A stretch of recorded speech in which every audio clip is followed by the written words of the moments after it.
Halo sure took its sweet time coming to the PC. The game was originally announced way back in 1999, originally for the PC and the Mac platforms, and then Microsoft went ahead and bought Bungie, the developer, and made the game an Xbox exclusive, although the original versions were never officially canceled.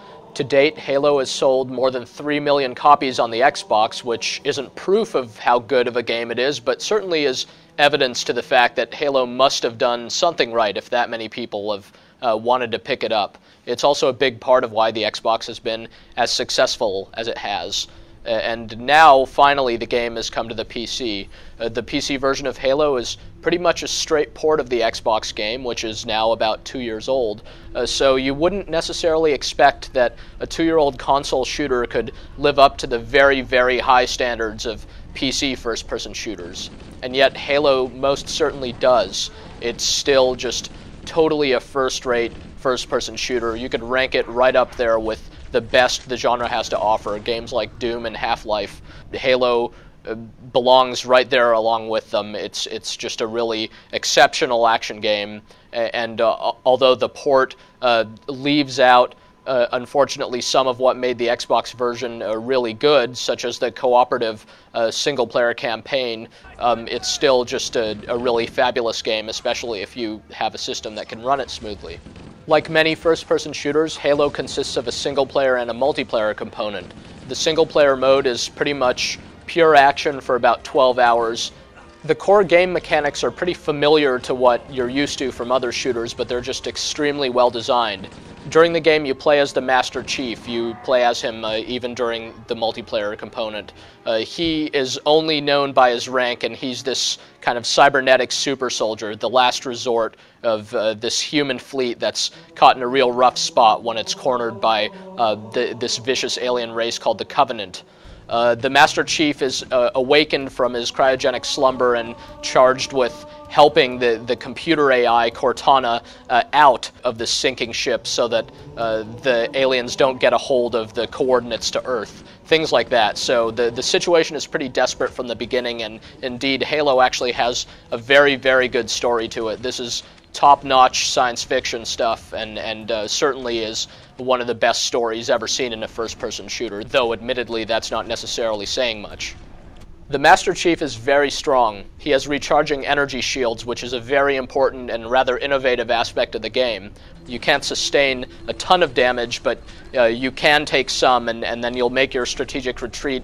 Hopefully your shields will recharge without any of the enemies sneaking up on you and taking you out. And then you can proceed and keep on fighting. The shields also make it so that you never are in a situation where you have only 2% health and are expected to gun through a whole bunch of enemies. So the game is never frustrating in the way that other shooters are, and much more strategic in this way, that you can't just soak up a ton of damage. You need to be careful about how you proceed, even though the Master Chief is as strong as he is. One of Chief's other limitations is that he can only carry 2 weapons at once. This forces you to scavenge weapons on the battlefield, whether from your enemies or from fallen human marines and so forth. The weapons in the game are just exceptionally well designed. They're very well balanced, so it's not like you're constantly looking for the bigger, better weapon. They all have their uses. Even the little pistol you start out with has its own uses and is highly accurate and can take enemies out with headshots, that sort of thing. The assault rifle is kind of the old standby in the game, and just a really well-designed piece of first-person shooter weaponry. It's got its built-in compass and a great rate of fire, just a really good feel to it. And one of the other really good aspects of Halo is that every single weapon can be used as a bludgeon. The Master Chief can use any of these weapons just to smack one of his enemies real good, and it's a powerful attack that can take the foe out if you're running low on ammo, and just leads to some very satisfying moments. The grenades in Halo are also worthy of mention. The game has some really great grenade action going for it. The Master Chief has kind of an all-star left-handed throwing arm, and he can just chuck these grenades into the midst of his enemies and watch them get blown every which way, and sometimes the grenades cause chain reactions with other grenades, and it leads to some very spectacular results, and it pretty much never gets old watching your enemies go flailing about when they're caught in one of these blasts. Not that the enemies are suckers for grenades. They'll go running from them. They'll do a lot of very smart things. The Covenant elites, whom you'll be fighting often and primarily throughout the game, make for some very deadly opponents. They'll use cover. They themselves have recharging energy shields. They themselves will smack you one with their weapon if you get too close. They're just very, very fun to fight. They put on a very convincing performance, and you know, whether you're fighting them close up or from a long range, they do interesting and surprising things in trying to take you out. Master Chief won't always be fighting alone. Sometimes he'll have the help of his surviving human comrades who provide some great supporting fire. They have a lot of character. They're just fun to fight around, even though they tend not to survive quite as easily as you can. They're very vulnerable to the Covenant's weapons, and it leads to some kind of sad moments when you're trying to save these guys, but you just can't because you're so outnumbered. All in all, the game's pitched battles, when you have multiple sides fighting at once and you're just caught in the middle of some big battle, these are definitely the best moments that Halo has to offer. The multiplayer component includes a number of pretty standard modes, including Deathmatch, or here as it's called, Slayer, Team Slayer, Capture the Flag, things like that, King of the Hill. Lots of different modes, nothing out of the ordinary though, and multiplayer Halo only supports 16 players.